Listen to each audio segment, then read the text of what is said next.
You're listening to the Kirkintilloch Herald, a Q & Review recording service podcast, brought to you by our team of volunteers currently recording from their homes across Scotland. Whether you're listening via the BWBF online players, the telephone app, or our brand new Alexa skill, please phone us on 0141 772 3976 to feedback on what you want us to provide and improve upon. Please also join your family and friends in being our audio ambassadors and share our Facebook, Twitter and Instagram all at Q & Review. That's @ CUEANDREVIEW.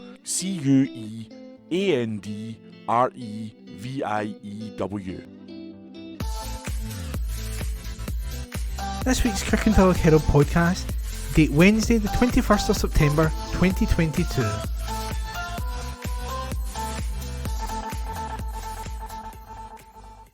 Probe after prison death. Fatal accident inquiry to take place after death of prisoner in custody at HMP Low Moss. Read by Iain. The death of a prisoner at a jail in Bishopbriggs is to be investigated.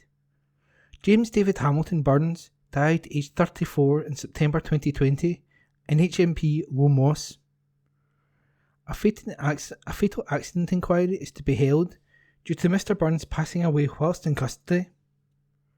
A preliminary hearing has been due to be held on September the 9th, 2022 within Glasgow Sheriff Court. The date for the further preliminary hearing has now been assigned for October the 14th.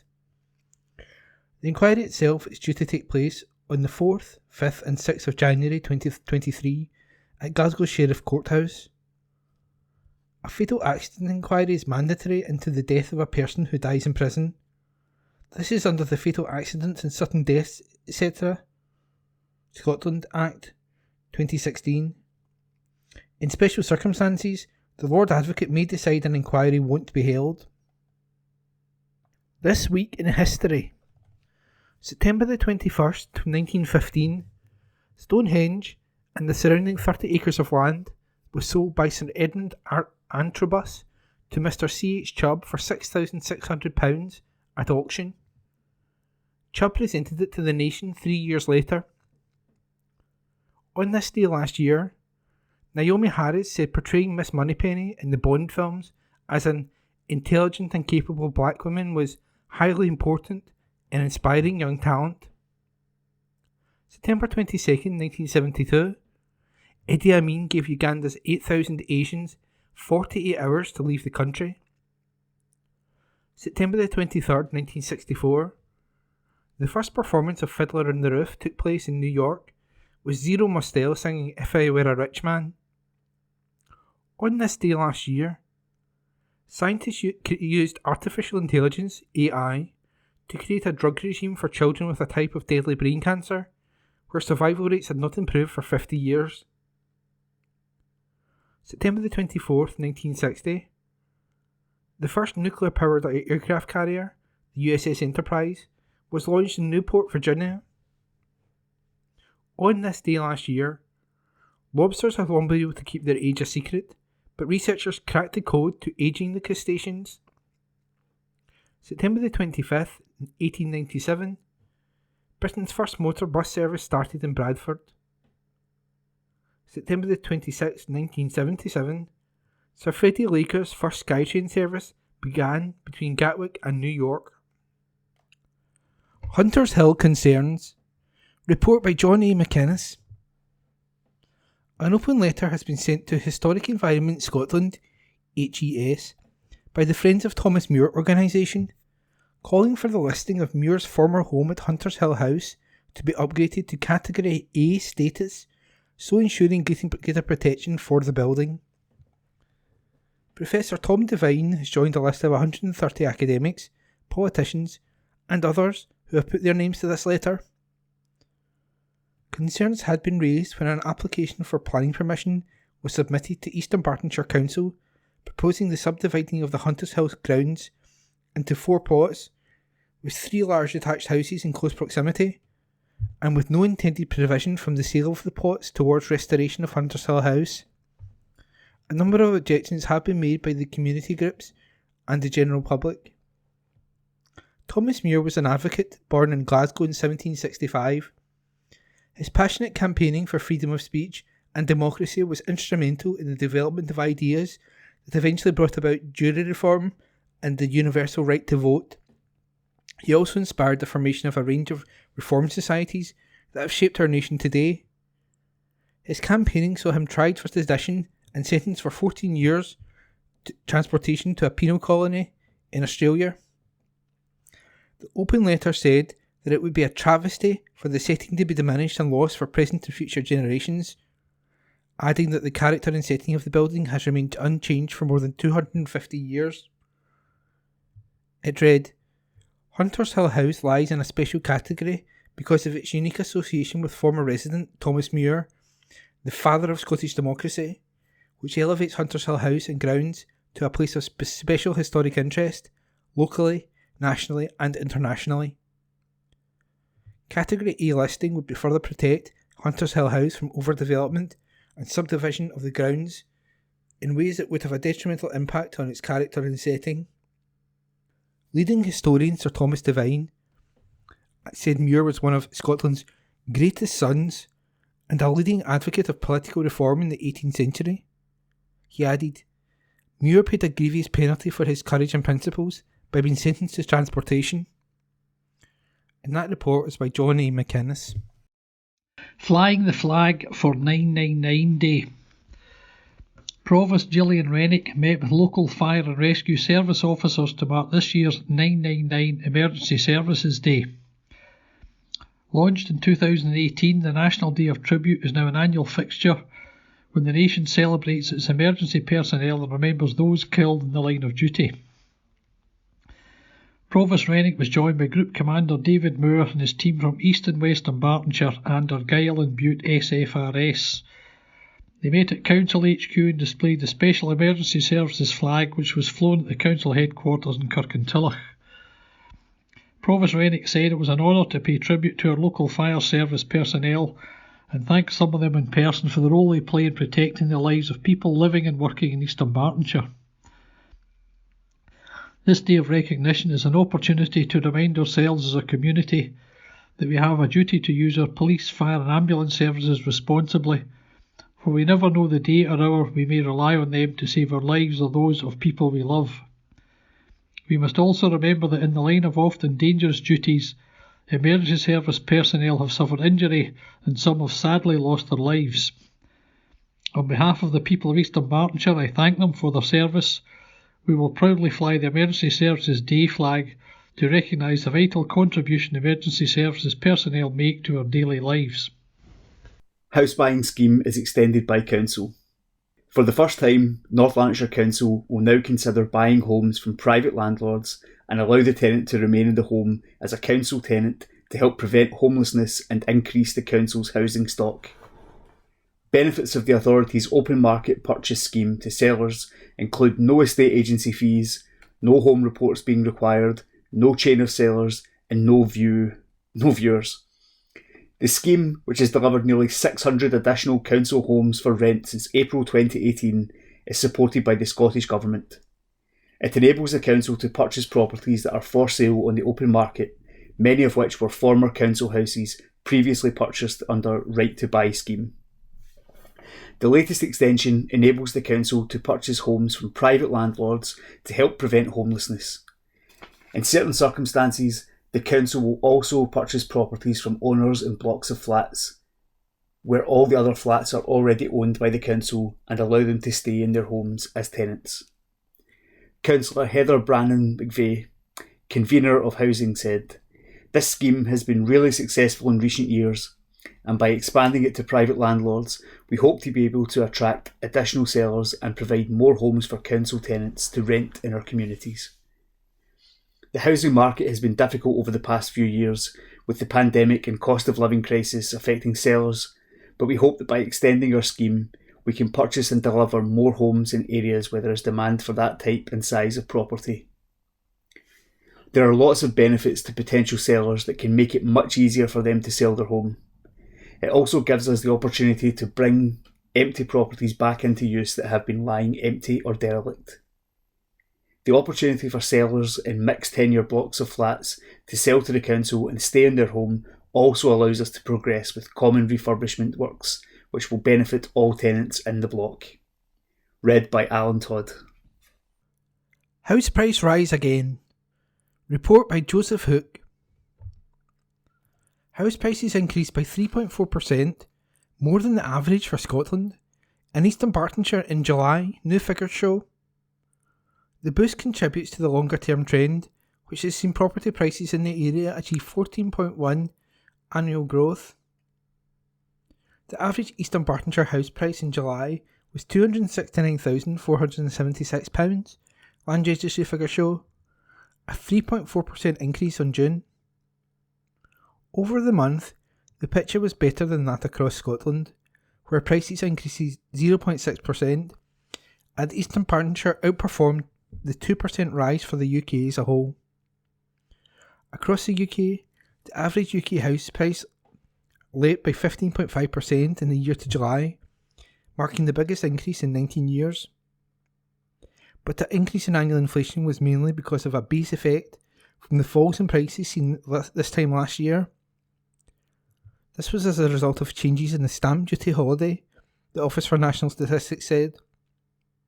Over the last year, the average sale price of property in Eastern Bartonshire rose by £33,000, putting the area 10th among Scotland's 32 local authorities with price data for annual growth.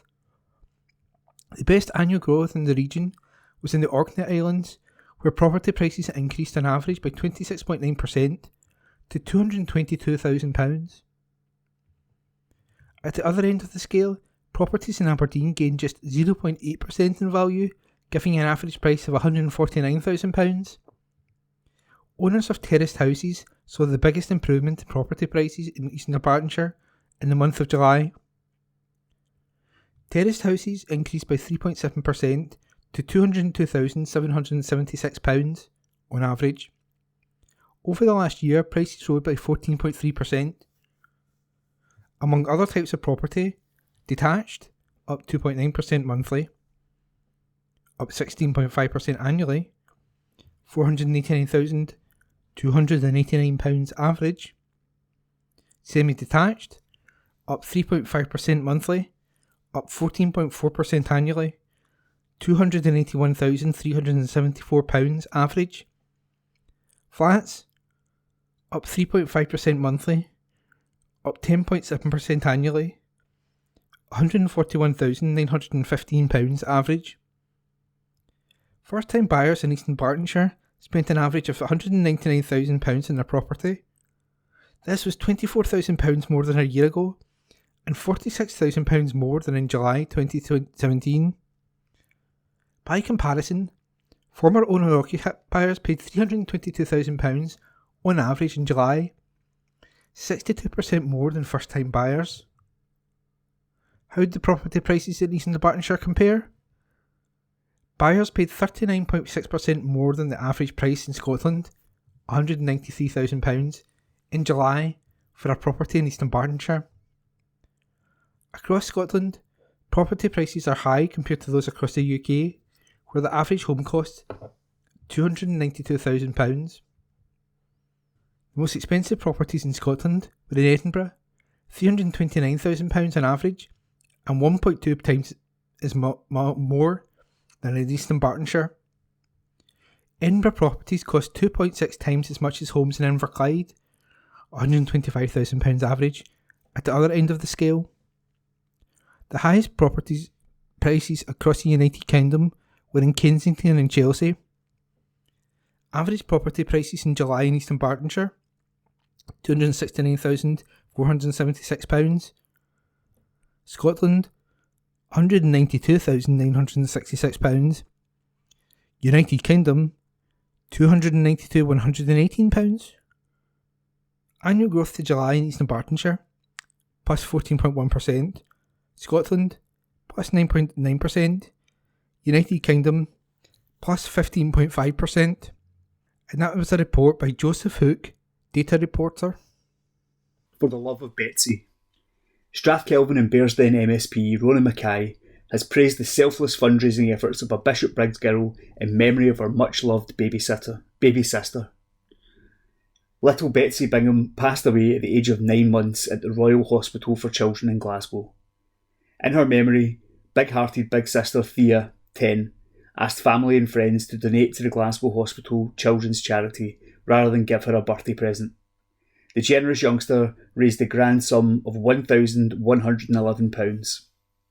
SNP MSP Ms Mackay paid tribute to Thea's generosity at the Scottish Parliament. She said, "We are all deeply touched by Thea's thoughtful actions in thanking the hospital where her much-loved sister, Betsy, was cared for. Thanks to Thea's generosity and the generosity of everyone who attended her birthday, the Children's Hospital Charity can use these funds to create a positive impact by supporting children and their families." She also commended Thea's parents, Gillian, Matt, and her sister, Blythe, in supporting Thea's decision in planning how best to celebrate her special day. Ms Mackay added, "So many birthday parties and celebrations were paused during the COVID pandemic, which makes the compassion and kindness of young people in thinking of the needs of other people extra special." Hannah Young, head teacher at Thomas Muir Primary School, where Thea is a pupil, also paid tribute to the kind-hearted youngster. Describing her as a great role model and sister, she said, "Staff and pupils at Thomas Muir Primary School are delighted to hear that Thea's fundraising efforts have been widely recognised and that the motion has been raised in Parliament. Thea brings positivity, happiness to our school community on a daily basis, and we are extremely proud of her and all that she has done to fundraise for the Glasgow Children's Hospital. She's a great role model and sister. Well done, Thea." Glasgow Children's Hospital Charity fundraised to ensure that every baby, child and young person treated at Scotland's largest children's hospital receives the extra special care they deserve. Upgrade needed at venue is recorded by Hunter MacDonald. A North Lanarkshire restaurant has been handed a new improvement required food hygiene rating. Chin Chin, a restaurant, cafe or canteen at 6 Old Gartloch Road, Gartcosh, North Lanarkshire, was given the score. This was after assessment on August the 17th, the Food Standard Agency's website shows. Takeaway Best Chippy at 164 Cumbernauld Road, Muirhead, North Lanarkshire, was also handed an improvement required rating after assessment on August the 15th. Ocean Takeaway at 148 Logan Road, Motherwell, Lanarkshire, was also given an improvement required classification when assessed on August the 15th. And North Lanarkshire's Takeaway Starry's Curry House was given the score after assessment on August the 11th, the Food Standards Agency's website shows. It means that of North Lanarkshire's 305 restaurants, cafes and canteens with ratings 298, 98%, have passed ratings and just 7 require improvement. Council plans to aid young people in care, by Neil McGrory, local democracy reporter. Councillors have approved various actions designed to improve the lives of care experienced young people in North Lanarkshire.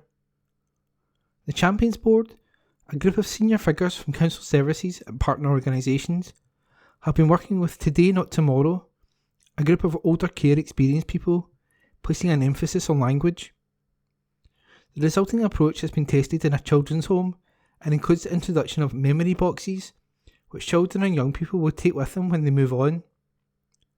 This work is also leading to a move away from standard arrangements for family time, with a greater focus on the individual and family needs and sustaining key relationships, especially where brothers and sisters are unable to stay together.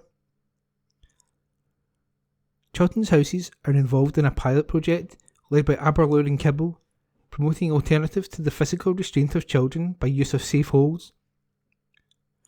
8 staff have been appointed to further develop this and have been taking special training over the summer months. Work is also continuing to further develop practice in supporting unaccompanied children seeking asylum and outreach work helping families reuniting following time in care. A further review of care services for children is also underway to help bring about various improvements. This includes consultations with carers, implementation of further actions to support foster families, and looking at allowances. An additional £70,000 has been allocated to the virtual school programme, and a full-time teacher has been recruited, bringing the team to a total of 5. The virtual school programme has helped 75 young people gain 150 qualifications and continues to provide vocational training. Since its founding last year, the Promise Development Team has taken many different actions to help young people in care. This diverse work will continue, and members are also preparing for a conference which will take place in November. All of this was covered in a report presented to North Lanarkshire Council's Education and Families Committee. Members agreed to endorse all of the next steps proposed, and that report was by Neil McGrory. Wages not keeping up. Average wages in East Dunbartonshire have risen by less than 6% as the cost of living crisis begins to bite and real wages continue to fall across the UK, new figures show. The Trade Union Congress said the new Prime Minister, Liz Truss, must get pay rising ahead of a difficult winter with many households worried how they will make ends meet. The latest ONS figures show median pay in the area covering East Dunbartonshire, West Dunbartonshire and Helensburgh and Lomond was £2,228 per month in August, up from £2,122 a year before. It means wages have risen by 5% in the last 12 months, just as the cost of living crisis has begun. Nationally, the median monthly wages have risen by 6.5% in the last year to £2,111 in August, but this still represents a real terms pay cut thanks to soaring inflation. Further ONS figures show real terms pay, excluding bonuses, taking inflation into account, fell by 2.8% year on year between May and July across the country, among the largest drops seen since records began in 2011. TUC General Secretary Francis O'Grady said, "Every worker deserves a decent standard of living, and as the cost of living crisis intensifies, millions of families don't know how they will make ends meet this winter." Ms O'Grady urged Mrs Truss to increase pay packets, including boosting the minimum wage, giving public sector workers a decent pay rise and allowing unions to negotiate better compensation for working people. Greg Thwaites, Research Director of think tank Resolution Foundation, said the only chink of light is the slight fall in inflation, which is still close to a 40-year high, but eased slightly to 9.9% in August, from 10.1% the month before. It means pay packets might not shrink any faster, though they will not grow in the next year, he said. Unemployment among 16 to 64-year-olds also continued to fall nationally year on year, reaching its lowest point since 1974 at 3.7% in the 3 months to July. In Scotland, it stood at 3.1%, down from 4.4%. The Treasury declined to comment due to the period of national mourning. Well done, everyone. The volunteers at Glasgow's Hospital Broadcasting Service, HBS, are thrilled to have picked up multiple awards at the annual UK-wide competition for the best hospital radio stations. Hannah Gilchrist won top prize in the hotly contested Best Newcomer category for her weekly morning show, about which the judges said, "Hannah's a really warm and friendly presenter with a lovely relaxed pace. She delivers great content with a perfect mixture of topics, a really good listen." Hannah's own reaction on hearing that she had scooped the top prize was, "Wow, I can't believe it. I am absolutely buzzing. What an honour to win such a contested award." Graham Ferguson also had success with his Friday evening rock show, which picked up a prize in the specialist music category. The radio station rounded off its winning streak, making it the most successful award-winning hospital radio station in the UK this year, with another top placing for a special documentary. World's Biggest is back. Coffee pots on for Macmillan. Report by Julie Corrie. Macmillan Cancer Support knows that people living with cancer and their loved ones face more challenges today than most will ever have experienced in their lifetimes. Janice Preston, the charity's head of partnerships in Scotland, is also stressing to readers that Macmillan's Coffee Morning needs them more than ever. She said, "Cancer diagnosis and treatment are tough enough, but 2022 has brought spiralling household bills on top of the estimated £1,000 additional cost per month of going through cancer. Add in lengthening waiting times arising from the post-pandemic treatment backlog, and the picture becomes starker still. Macmillan in Scotland is doing whatever it takes to make sure every person with cancer gets the help they need, be it financial, practical, emotional or psychological. But we need your help to do this. I'm asking you to sign up now, if you can, to hold a Macmillan Coffee Morning. The official coffee morning date is Friday, September the 30th, but you can hold yours whenever you like. Last year, generous hosts across Scotland raised over £711,000, supported actions in gathering friends, family and colleagues together over a brew and a cake at their home, workplace, school, community centre or open space. Macmillan directly supported over 30,000 people in Scotland who are diagnosed with cancer every year. Macmillan Coffee Morning donations help give a grant to over 4,100 people across Scotland, worth a total of almost £1.5 million. The support line service took calls from 7,770 people in Scotland who needed immediate support. This year, Macmillan has committed £30 million to fund vital welfare benefits services across the UK, including Scotland. In addition, Macmillan's information and support service centres across the UK continue to provide vital face-to-face counselling, advice and support. Janice added, "Thank you to every one of you who will either hold or attend a Macmillan Coffee Morning this September to help us support the 3 million people living with cancer in the UK. If you'd like to host a coffee morning this year, you can sign up now. To register, visit www.coffee.macmillan.org.uk. Among those taking part this year is Helen Corrie, 52, from Lockerbie, who's hoping to give back to Macmillan for the support she and her partner received following his diagnosis.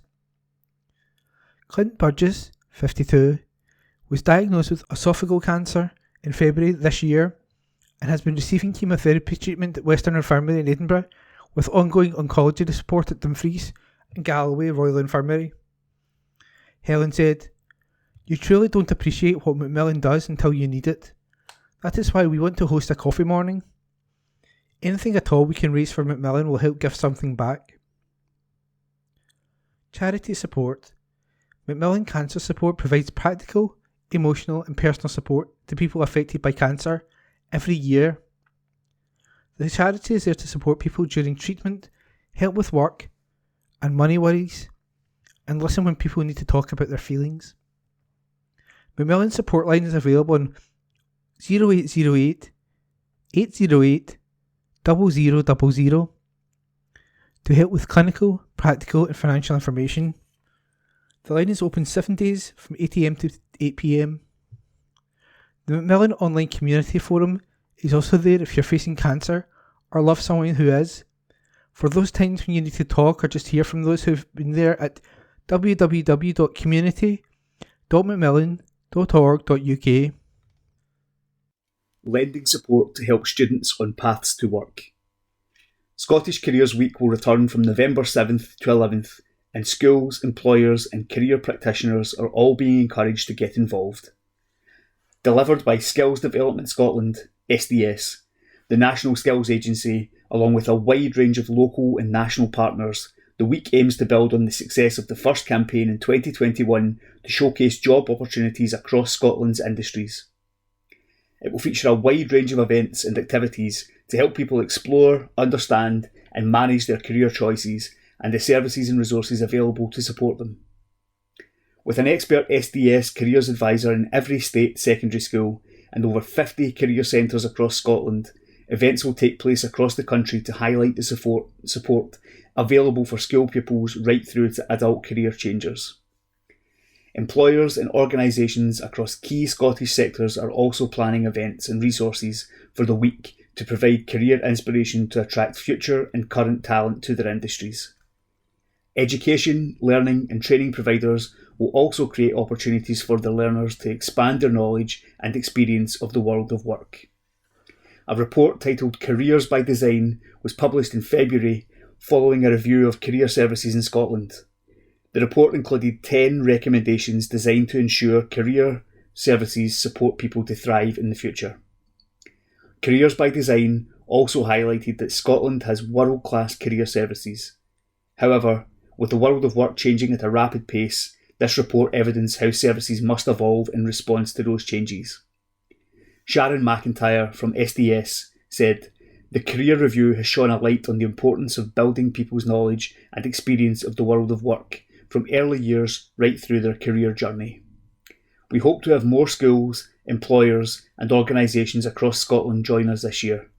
By working together, we can ensure people of all ages have exciting opportunities this November to explore their career options. For more, visit www.myworldofwork.co.uk/Scottish-careers-week. That's www.myworldofwork.co.uk/Scottish-careers-week. Space for the Earth. Scotland's space sector has declared its commitment to reducing its impact on the environment through the publication of a new sustainable space roadmap, the first of its kind on Earth. The new roadmap sets out the steps needed to achieve the long-term goals of Scottish space missions, which are to be space debris neutral, and for Scotland to gain global recognition as a leader in sustainable space. Business Minister Ivan McKee said, "The Scottish Government recognises the key role of space in the global fight against climate change. The Scottish space sector shares this collective responsibility and is already innovating through the use of greener fuels, lightweight materials, smart design and reusability.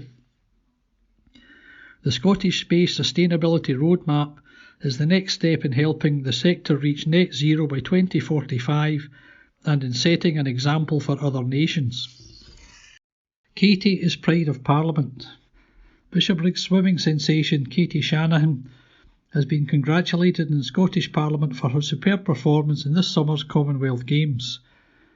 Katie, 18, a former Bishopbriggs Academy pupil, took a bronze medal in the 400 metre medley, followed by another bronze in the 200 metre backstroke.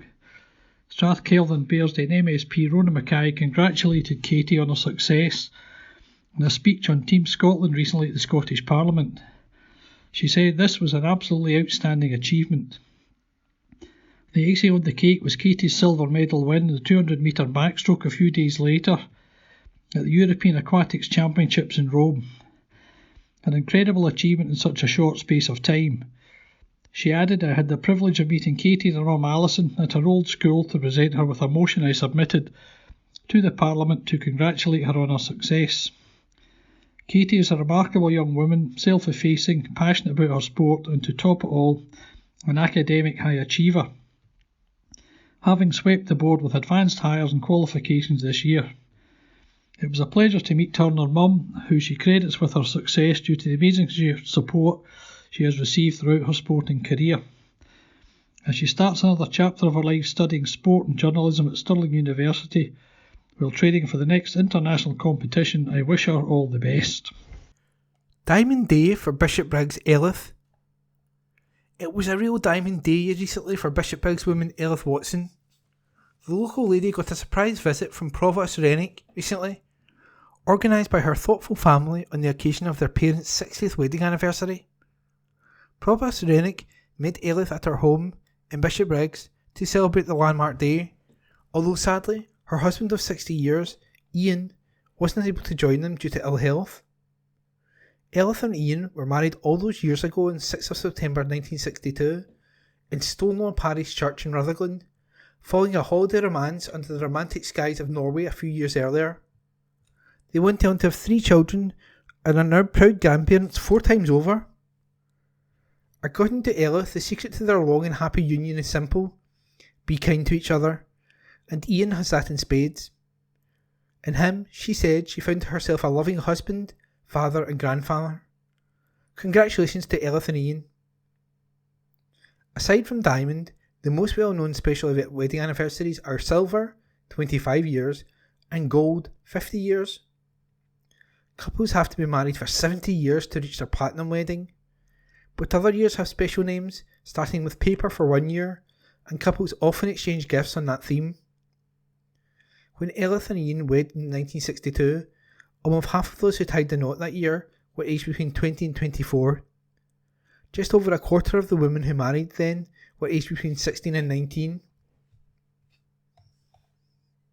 Queen's Green Canopy is extended to March 2023. Report by Julie Corrie. The Queen's Green Canopy will be extended to the end of March 2023 to give people the opportunity to plant trees in memoriam to honour Her Majesty. As a nationwide initiative created to mark the Platinum Jubilee, the Queen's Green Canopy was due to conclude in December, the end of the Jubilee year. However, as the official tree planting season in the UK is from October to March, the initiative will now be extended to include this full tree planting season, beginning this October and concluding next March.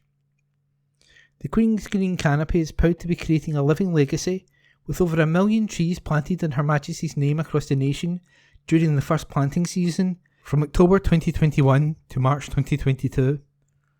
The extension of this initiative will build on this legacy and serve as a lasting tribute to Her Majesty's extraordinary service. The interactive map created by the Queen's Green Canopy to showcase the planting of projects across the UK will also continue to the end of March 2023, giving people an opportunity to be part of this special legacy. Alongside the inspiring floral tributes being left outside royal palaces, people can also gift a tree in memoriam to in honour of Her Majesty, with trees to be planted in schools and deprived urban areas across the United Kingdom. In November last year, the Woodland Trust announced its plan to create dozens of 70-acre woods to toast the Queen's Platinum Jubilee. Appealing for landowners to support the scheme, it also invited people to plant a tree for the Jubilee. At the time, Dr. Darren Moorcroft, Trust Chief Executive, said, "This is an exciting and ambitious project that will be a fitting way to celebrate Her Majesty's 70 years of service.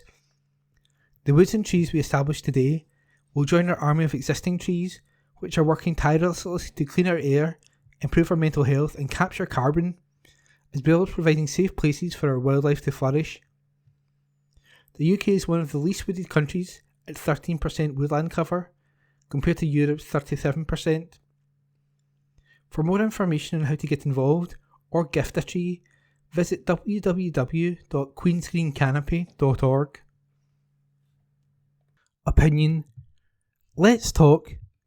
This week's Kirkintilloch and Bishopbriggs Herald's letters page. Please send your letters via email to kirkyherald@jnscotland.co.uk and write letters in the subject field. Concern over policing of monarchy protests. Sir, it was rather concerning to note the policing of anti-monarchist protests at events to mark the late Queen's passing. This saw a man who shouted at Prince Andrew being dragged away by members of the public and arrested by the police. This followed other incidents, including a woman arrested in the Royal Mile and charged for carrying what was deemed to be an offensive sign. Regardless of where you stand on the monarchy, I find this concerning behaviour by the police. The right for people to peacefully express their views is fundamental to democracy, and not something people should be arrested for. To quote author Evelyn Beatrice Hall, paraphrasing what she thought the French philosopher Voltaire was thinking, "I disagree with what you say, but I will defend to the death your right to say it." What appears to be cracking down on freedom of speech is a concern, and Police Scotland clearly have questions to answer for what appears to be rather heavy-handed behaviour. Yours, etc., Alex Orr, address supplied. Charles more green than Green Party? Sir, it was with regret I read of Patrick Harvey's so-called contribution to paying tribute to the late Queen, but without surprise as he continues to misuse his position in the Parliament, a position granted not through electoral success, but through the SNP's perceived need to bolster its position. I suggest that he reflects that our nation, almost unanimously, irrespective of political viewpoint, wished to pay a tribute to the life of service, constancy and dedication, and has nothing but disdain for individuals like Mr. Harvey, who will use any opportunity to feed their own egotism and to air views that few will listen to if uttered in a correct and appropriate context. I am not a royalist as such, but I do have the utmost respect for what the Queen contributed. I also have to admit that my love of creation and a desire to see good stewardship of our planet has been encouraged more by royalty, especially King Charles III, than anything that has come out of the Green Party. Yours, etc., James Watson, by email. Memorable car sack at St Giles, sir. It was wonderful and fitting to hear, even fleetingly, the clarsach, the Scottish harp, being played during the morning service of Thanksgiving for the life of Her Majesty in St Giles Cathedral. In its historic form, the clarsach was heard hundreds of years ago at the Scottish court, and in its modern form it now features in traditional and contemporary music in its own right, as well as a beautiful accompaniment for Scottish and Gaelic song. The intensity of the still and beautiful movements created by the lovely singing of Karen Matheson, complemented by the sensitive musicianship of Catriona Mackay, were truly memorable. Yours, etc., Isabel Mieras, by email. Wake up, Scotland! Sir, seeing the enormous turnout in Scotland to pay respects to the late Queen Elizabeth, I am prompted to ask why, at the same time, the people of Scotland have voted for a dysfunctional SNP governing body at Holyrood, whose principal obsession is the dismantling of the union that was so dear to the heart of Queen Elizabeth and so many more of us. This obsession seems to be justified by events of the 16th century and an absolute refusal to see the world as it is in the 21st century and beyond. Scotland, can we please wake up from our cosy dream before it is too late for our country and its people, begin ignoring the various self-promoting pundits in our media, and reflect more deeply on the benefits we have all gained over the past years for being part of the most respected and democratic union on earth. Yours, etc., Derek Farmer, address supplied. Gratifying. Sir, it was gratifying to see Nicola Sturgeon sign the oath following the speech in which King Charles undertook to uphold the acts passed in the Parliament of both kingdoms for union of the two kingdoms. I trust Ms Sturgeon's supporters will take note of her endorsement of the Union of Scotland and England in the UK.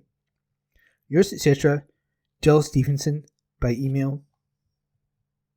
Volunteers needed as Chas toast 30th. Report by Julie Currie. Children's hospices across Scotland, Chas, is seeking volunteers for a variety of roles.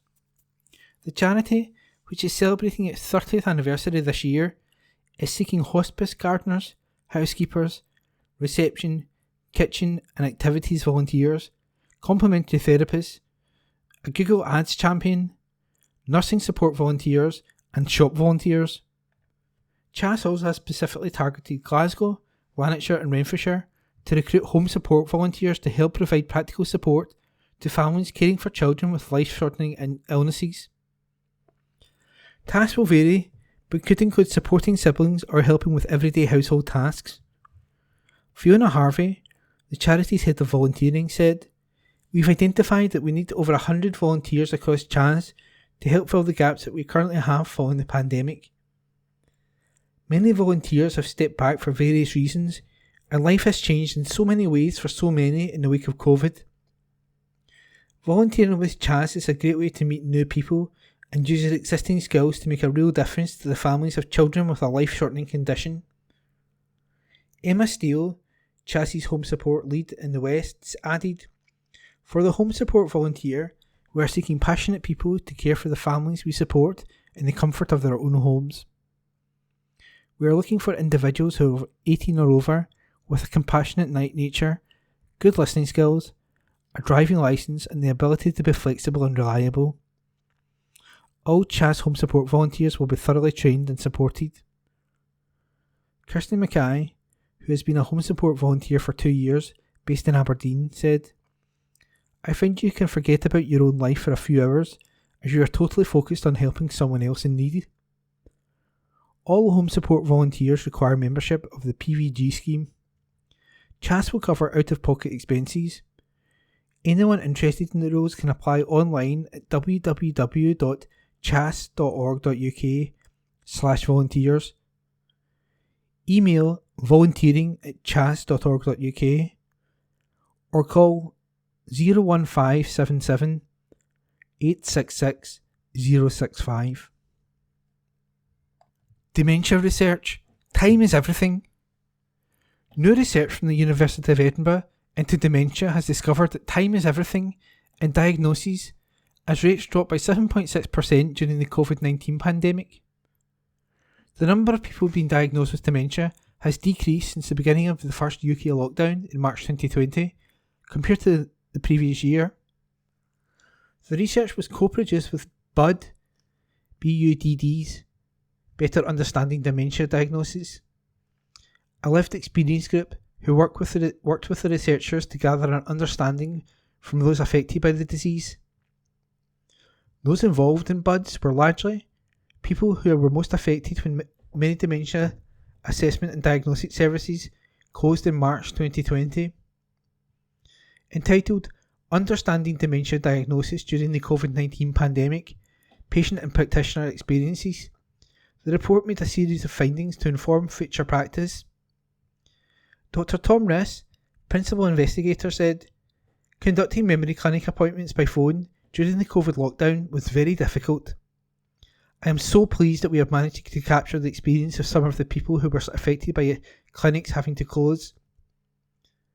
Co-producing this research has been a great joy, and clinics across the UK and abroad will be able to learn a great deal from our report." 2 animations were also co-produced to help families and practitioners better understand the dementia diagnosis. They were voiced by Claire Gallagher, an 80-year-old Perth grandmother whose husband was diagnosed with dementia in January 2020. Agri-Scot Business Skills Competition. The Agri-Scot Business Skills Competition looks to support aspiring young professionals by providing them with the skills and networks required to mitigate and manage the many challenges facing rural and agricultural businesses. Sponsored by NFU Mutual and supported by Scotland's Rural College, SRUC, it assesses individuals' general business skills and awareness of agri-business issues and comes with a £1,000 cash prize to help them in the future. With soaring costs, staff recruitment challenges, food security concerns and supply chain demands, this year's theme is aptly focused on resilience. Open to individuals aged 18 to 25, entry includes a copy of a CV along with a statement sharing thoughts on the importance of agribusiness managers developing more resilient businesses. Aligning with Agri-Scot's new digital approach, applicants can enter by submitting a video or in writing no more than 400 words. Heather Kerr, SRUC Agri-Scot Business Skills Coordinator, said, "Agribusiness managers need to be armed with skills and networks so they can be agile and adapt to the unpredictability whilst also managing their own personal resilience. This competition gives applicants the opportunity to work through a real-life scenario and a chance to win some cash to invest in their future. Those who most impress the judges will go through to the final, which takes place at Agri-Scot on Wednesday, November the 16th.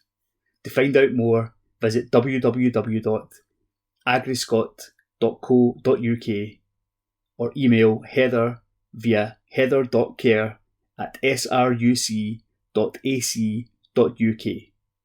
Applications close on Friday, October 7th. Helping hand to heat our homes. With fuel bills on the rise, a further 110,000 Scottish households could now benefit from energy-saving home improvements. For the Scottish Government's Warmer Homes Scotland programme has been extended. Home Energy Scotland is calling on Scottish households to act now to find out if they may be eligible for around £5,000 worth of support, including heating and insulation improvements. Designed to keep the heat in and increase energy efficiency, Scottish households could also reduce their bills by getting in touch with those who may have contacted Home Energy Scotland previously, encouraged to get back in touch due to the extended eligibility criteria. Delivered by Warm Works, more than 29,000 households have benefited from the programme since 2015, bringing a total cost saving on energy bills of almost £8 million. Harry Mayers, head of Home Energy Scotland, said, "With winter just around the corner, we understand that it is an extremely worrying time for many Scottish households as we see some energy prices rise, but we are urging people to get in touch now to check whether they may be entitled to support. Following the Scottish Government extension to the eligibility criteria, support is available to even more Scottish households, granting access to funding for energy-saving home improvements, including renewable systems. Even households who may have previously contacted Home Energy Scotland, but unfortunately did not meet the criteria at that time, are encouraged to get back in touch as they may be eligible now. Home Energy Scotland, the Scottish Government's free energy efficiency advice service, helps people access the Warmer Homes Scotland programme, along with a range of other financial support and impartial advice. To find out if you're eligible, call the Scottish Government's Home Energy Scotland hotline now on 0808 808 2282. That's 0808 808 2282. Or go to www.homeenergyscotland.org. www.homeenergyscotland.org. Home Energy Scotland provides impartial advice to homeowners.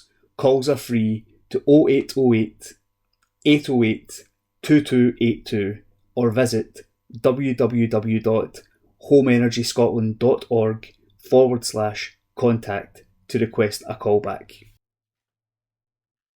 Supermarkets top of the pops for jobs. New research has revealed the top companies people in the UK currently want to work for. The study by Marketing Training Hub School of Marketing analysed the top searches for jobs and careers on Google. Tesco came out as the most popular, with this multinational supermarket seeing more than 362,000 searches a month on average for openings. Amazon took second place with more than 184,000 searches a month, and in third place with more than 138,000 searches a month was Asda. Sainsbury's landed fourth position on the list with 111,000 monthly searches, and Royal Mail was fifth and one of only 3 entries in the top 10 that weren't supermarkets. On average, there were 116,000 searches a month for Royal Mail jobs and 11,000 searches for Royal Mail careers, adding up to a total of 127,000. District News. Churches. St James Church, Hilton Road, Bishopbriggs. Rector Reverend Canon Paul Watson, 0141 230 4080. The church is now open for socially distanced services, face masks a personal choice. There is a communion service on Thursday at 11 a.m. and on Sunday, September the 25th, at 9 a.m. and 10:30 a.m. Everyone is welcome to come along to any of these services. Do stay on for tea or coffee and fellowship afterwards. The Meditation Labyrinth is still available in the car park for a mindful walk round. There are also other virtual services and groups. For up-to-date and further information, refer to our social media. Facebook, St James the Less Bishopbriggs. Website, www.stjamesbishopbriggs.org.uk. Home Church, Scotland, Lammermoor Road, Kirkintilloch, G66 2AB. God blesses those who mourn, for they will be comforted. Matthew chapter 5 verse 4. One Church, Home Church, 4 locations, Kirkintilloch, Glasgow, Stornoway and online. A church for all ages. 9:30 a.m, communion. 10 a.m, prayer time. 10:30 a.m, fellowship, tea and coffee available. 11 a.m, worship service in Children's Church, followed by tea and coffee. The Sunday evening service is in Renfield Centre, Bath Street, Glasgow at 7 p.m. Minibus leaves Home Church at 6:30 p.m. Wednesday at 7:15 p.m. is fellowship night, including prayer in different groups studying the Bible. Alpha starts soon in Kirkintilloch and Glasgow on September the 22nd. Youth meet on Fridays at 7:30 p.m. for Bible study and fellowship. See Facebook and Instagram for up-to-date information for September. Church of God. At Regent Hall, Regent Street, every Wednesday is our coffee corner, open from 12 noon to 2 p.m. for home baking and coffee. Join our friends and neighbours for a chat over a coffee. On Sunday, there will be Zoom services at 6:30 p.m. The speaker this week will be Rodney Johnson. A warm invitation to everyone who is able to join us on Zoom. Access details for the stream can be obtained by emailing hello@regenthall.org. For up-to-date and further information on our services, visit our website on www.regenthall.org. The Bible says, "For Christ died for sins once and for all, the righteous for the unrighteous, to bring you to God." 1 Peter chapter 3 verse 18. Kenmure Parish Church. This Sunday we will hold our Harvest Thanksgiving service, beginning as usual at 11 a.m. It will be led by the Reverend Susan Anderson along with Cheryl Wood. Members of the congregation are encouraged to bring dry or tinned goods, which will be passed on to the Glasgow Lodging Housing Commission. A warm welcome is extended to all of our services. The wearing of masks will leave to personal choice throughout the sanctuary. The service will be live streamed on YouTube and can be found by searching for Kenmure Bishopbriggs. Details of all our groups that are currently running may be found on our website, kenmure-church.co.uk. To find us on Facebook, just search for Kenmure Parish Church. If you would like to join our WhatsApp group or receive Bible studies from ABC, then email us at kenmurechurch@icloud.com. St David's Memorial Park Church. At St David's Memorial Park Church, our morning service on September the 25th will be at our usual time of 10:30 a.m. and will be led by our Church of Scotland reader John Nicholson. During our morning worship, school-aged children will have the opportunity to go through to our halls for their own time of fun and learning with jam. All are welcome to attend our service. There are some COVID measures still in place, however. The wearing of face masks is not mandatory at this time. We look forward to welcoming you to the church. Our Tuesday lunchtime service will be held each Tuesday from 12 noon in our small hall. Our next service will be Tuesday, September the 27th. All are welcome to attend this afternoon service. Our friendship clubs take place on Tuesdays, also from 1:30 p.m. until 3:30 p.m. We would like to extend a warm invitation. Springfield Cambridge Church. Morning worship on Sunday, September the 25th, will be led by Reverend Iain Taylor, Reverend Edson Duque de Castro, and Mrs. Julie Harty at 11 a.m. in the sanctuary. The Sunday school has resumed in room 2. There is also a creche facility where we will be happy to look after your child, birth to 3 years, in room 2. Morning worship has also been live streamed on the Springfield Cambridge Church YouTube channel. A link to this can be found on the Springfield Cambridge Church website, www.springfieldcambridge.org.uk, and Facebook page, where up-to-date information about events and church organisations can also be found. Tea and coffee are available after the service in the Cameron Hall. Come along and enjoy the fellowship. There will be a vestry hour on Wednesday, September the 21st from 10 a.m. to 11 a.m. for anyone who wishes to speak with the minister. There will be a short weekly service of worship in the Springfield Chapel on Wednesday, September the 21st from 11:10 a.m. to 11:30 a.m. with refreshments afterwards in the Hall of Fellowship. The September copy of our magazine can be found online on our website and Facebook page. The church fundraising group are hosting a concert with the City of Glasgow Wind Orchestra in the church on Friday, October the 14th. This is a very popular event and it is an excellent evening of entertainment. Tickets are available on Sundays, September the 25th and October the 2nd and 9th in the Hall of Fellowship for £10 and £5 for under 21s. Tickets will also be available on the evening of the concert. Colston Wellpark Church. A warm welcome to our morning service at 11 a.m, read by Reverend Ronnie Craig. Tea and coffee will be served in the hall after the service. The Colston Art Club is on this Monday at 10 a.m. to 1 p.m. New members invited and, if interested, contact 07709 584 680. The 200th Boys Brigade has restarted, accompanying senior sections on Fridays at 7 p.m. The Brownies have also restarted and are on every Wednesday at 6:30 p.m. All girls aged 7 to 10 years invited. The food bank remains open every Monday and Friday from 2 p.m. to 4 p.m. All donations of non-perishable foods gratefully accepted.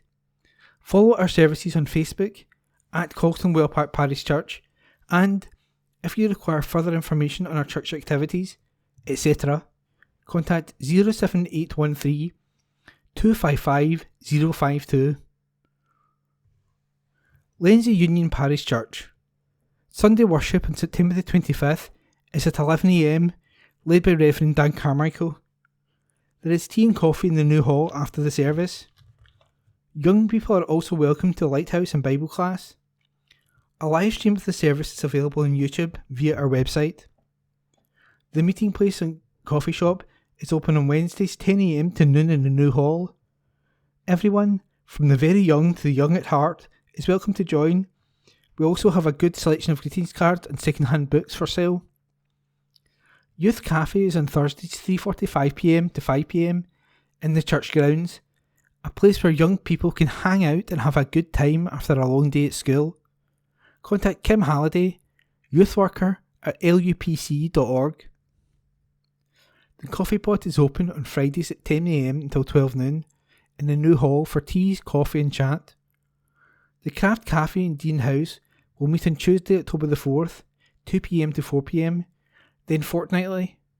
Bring your own craft. St Columba's Hillhead Church. Do join us for our Sunday morning service at St Columba's at 10 a.m. or at Hillhead at 11:30 a.m. Tea, coffee and juice will be served after the service at St Columba's and before the service at Hillhead.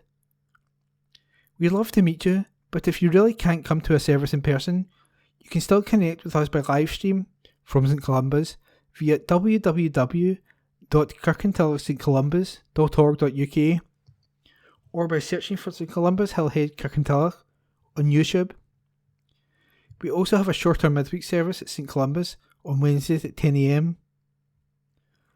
Busy Bees Carer and Toddler Group has now restarted at Hillhead on Wednesdays at 10 a.m, and Little Fishes Carer and Toddlers Group is on Fridays at 10 a.m.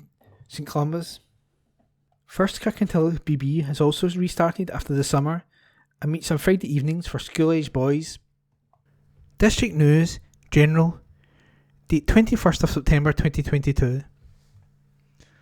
Ramblers, honouring Beatrice Clogston. Beatrice Clogston in 1827 to 1888 was remembered and celebrated on a walk organised by Ramblers on Saturday. Starting at a recently restored headstone, Ramblers, joined by members of the Subtometrists, commemorated a remarkable woman who built both Lenzie and Broomhill hospitals. She also founded the Dorcas Society and the Association for the Relief of the Infirm, both of which continue today. Her headstone was designed by McGilvery, a Scottish sculptor, and paid for by public subscription, the crowdfunding of its day. It was stolen in 2011 and has now been restored by East Dunbartonshire Council. Susan Murray, a local councillor who proposed a motion to restore the memorial, laid a wreath in tribute to Miss Clogston. Although the buildings she founded have now been replaced by housing developments, her charities continue to help people, as do her ideas, which include the provision of occupational therapy and the development of hospices. The Ramblers then walked down the Old Isle Road, noting the stones of her memorial, weighing 10 tonnes, had been pulled up that hill by 5 carts, each pulled by 4 horses. Walking through the Luggy Water Park and along the canal, the next stop was Beatrice Gardens, where they admired a memorial tree planted by the Subtometrists to remember Beatrice Clogston and the estate that carries her name. Appropriately for a walking group, they heard that Broomhill House was once owned by the Bartholomew family, the Edinburgh map publishers, who sold it to Miss Clogston in 1876. Exploring a new path created by Calla, the developers, led the Ramblers to the old driveway from Broomhill Hospital, and they made their way to St David's Church, where Miss Clogston worshipped in the 1860s and 1870s, and where her funeral was held in 1888. Many patients walked with her coffin from there to the Old Isle. The Ramblers walked along Miss Clogston's own footsteps, through Townhead, and then joined the old railway path, briefly enjoying the company of an urban fox before walking beside the Bothlin Burn and returning to the Old Isle. Walkers were glad to have paid a tribute to the achievements of such a remarkable woman who had defied the conventions of her time and done so much to improve the lives of our ancestors in the west of Scotland, and whose ideas continue to benefit us all.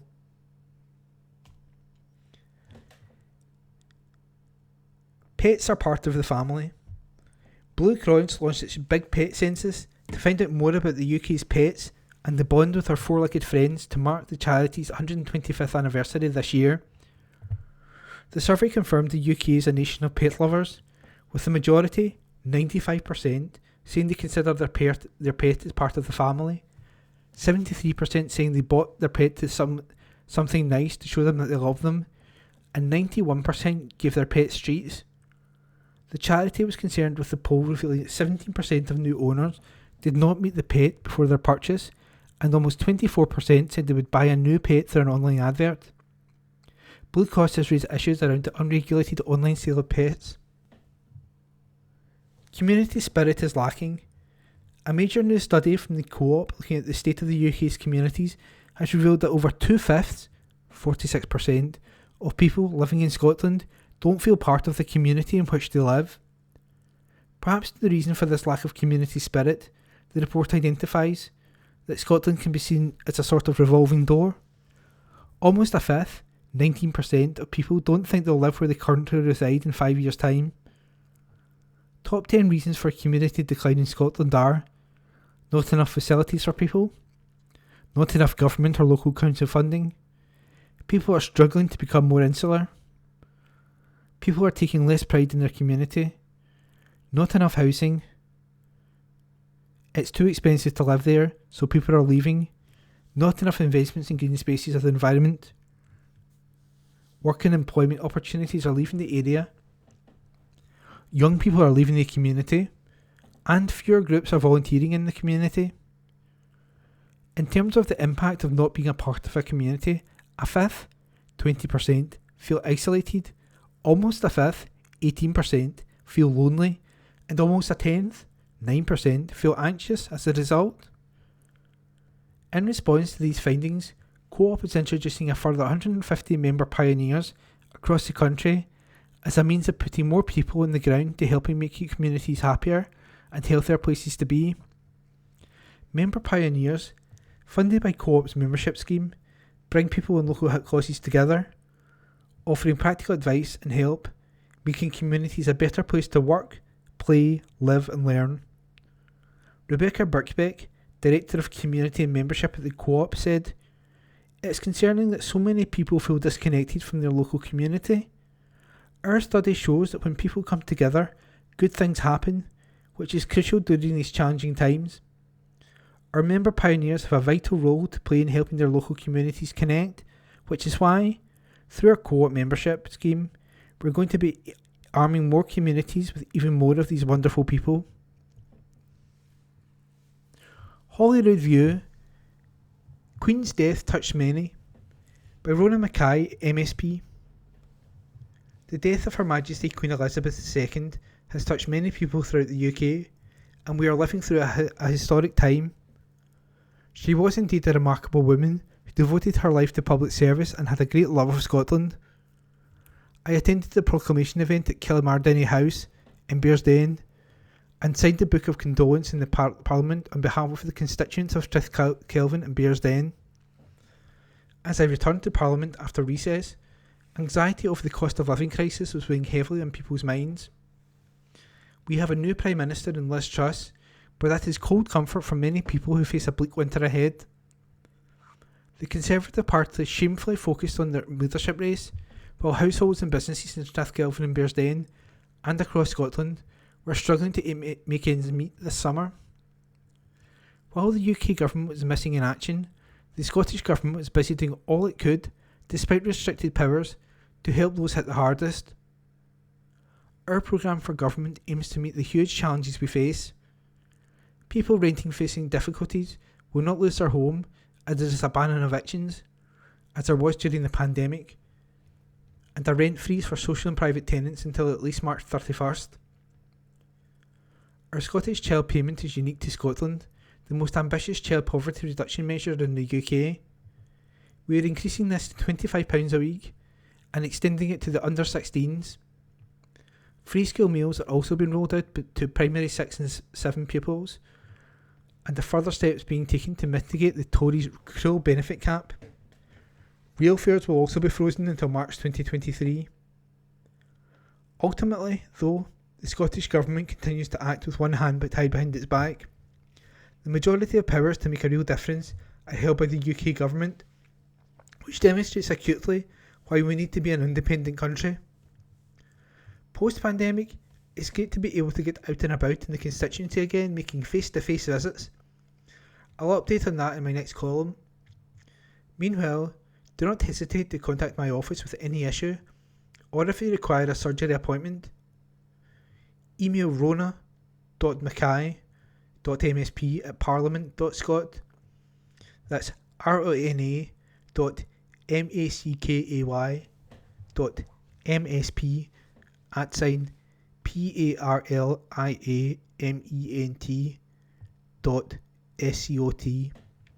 or telephone 0141 776 1561 to speak to one of my team.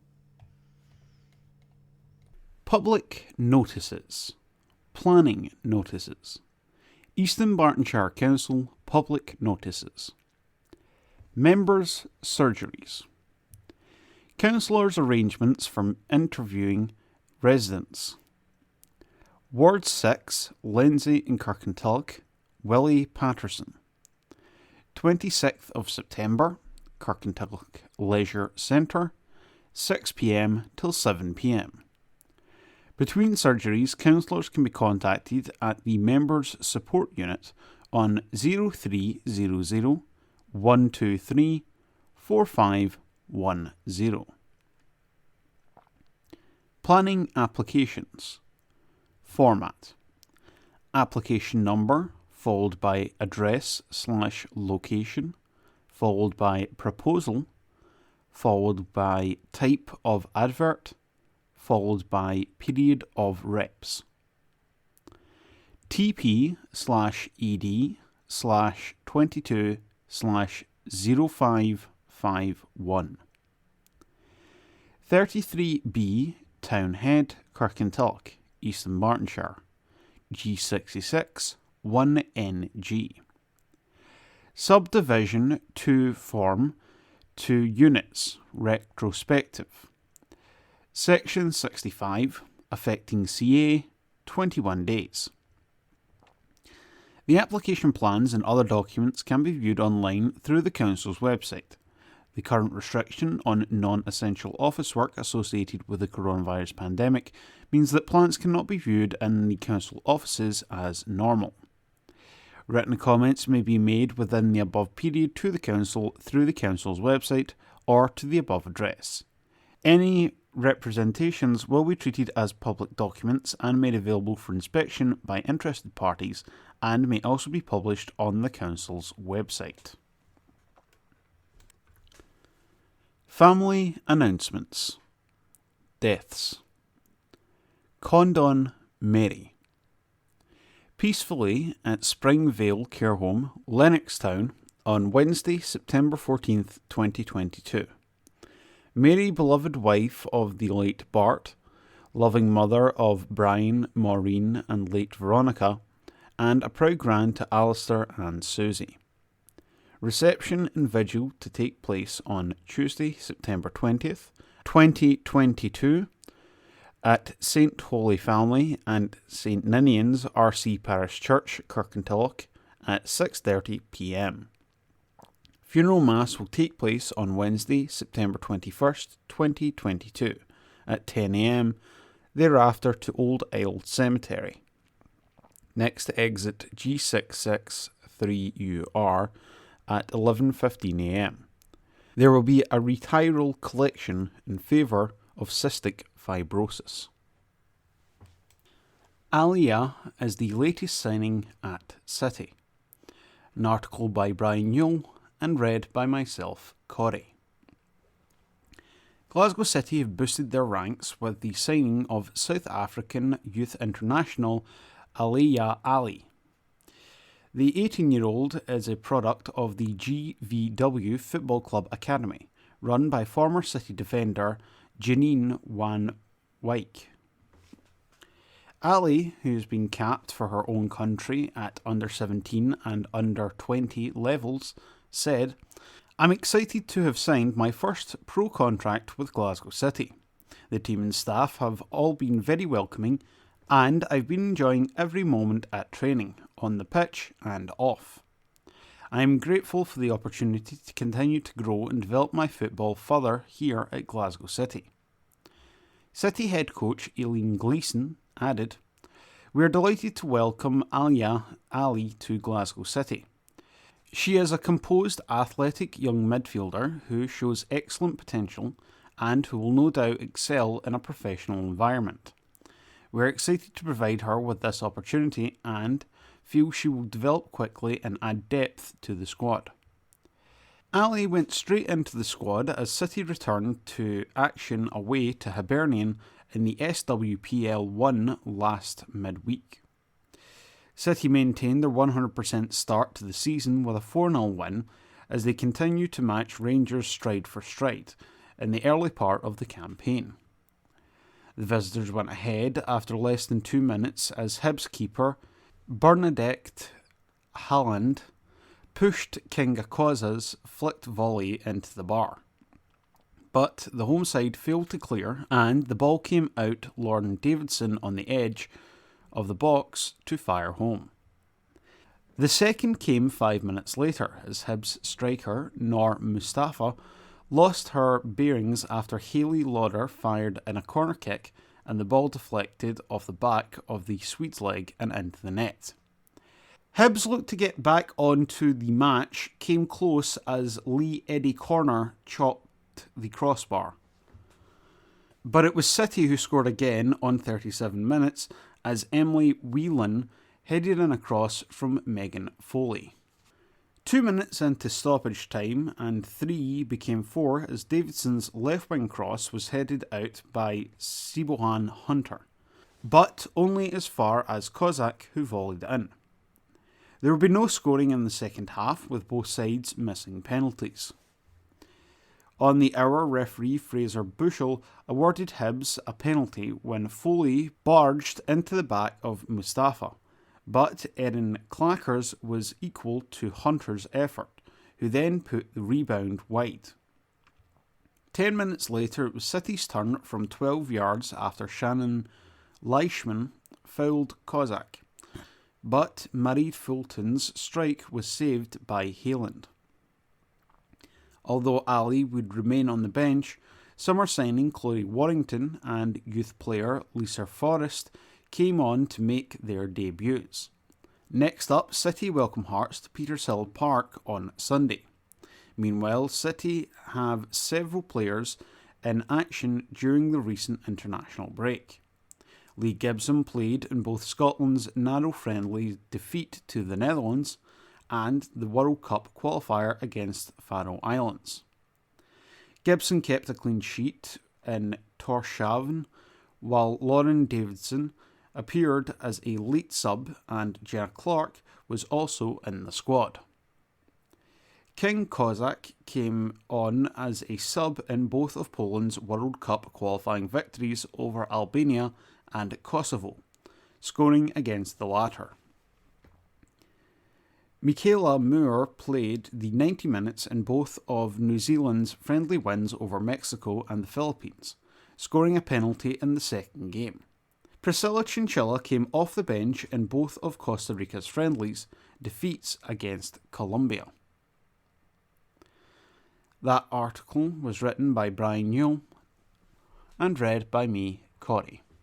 Boss happy with the character shown. An article written by Brian Newell. Kirkintilloch Rob Roy got back to winning ways as they returned to action in the WOSFL Premier League. Manager Stuart Maxwell wanted to see some character from his players, having lost to Glen Afton in their last outing a fortnight ago.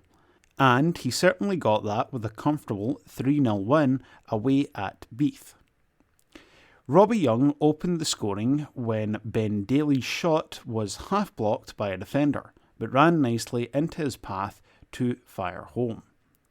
Daly himself made it 2-0 at half-time as he was sent clear to loft the ball over the Beath goalkeeper. Number 3 arrived into the second half as substitute Derek McNabb nodded in a long ball, despite being flatted by the keeper in the process.